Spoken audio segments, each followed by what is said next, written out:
Officials at LHSC say the early surge in flu cases is causing longer wait times in emergency departments. With more on the impact to patient care and the warning about vaccination rates, here's Bryan Bicknell.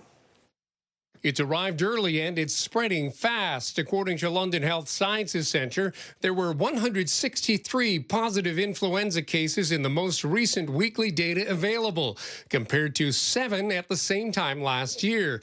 The impact being felt across the system. Hospital activity is rising with more admissions, more emergency visits, and more outbreaks, which puts pressures on our inpatient wards, our intensive care units, and on our staff.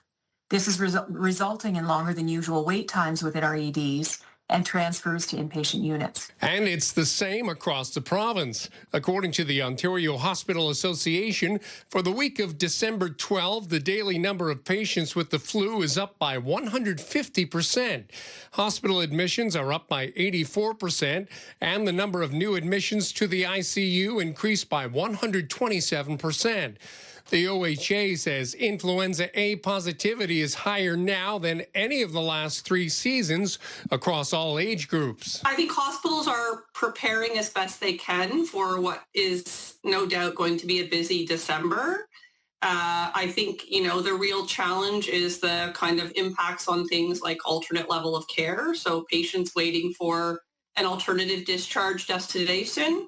When we bring, people in, new admits, higher volumes. Vaccination rates in the London region are down, according to LHSC's VP of Emergency Services. We do recognize that they are down comparatively to last year, and possibly that might be related to some of the communications that have gone out. We strongly continue to encourage people to get the vaccinations as they can. The majority of cases are caused by the influenza A variant, which is slightly different than this year's vaccine, but the vaccine is still effective, says Dr. Christy McDonald. For children and teens, the flu vaccine provides about 72 to 75% protection against hospital visits.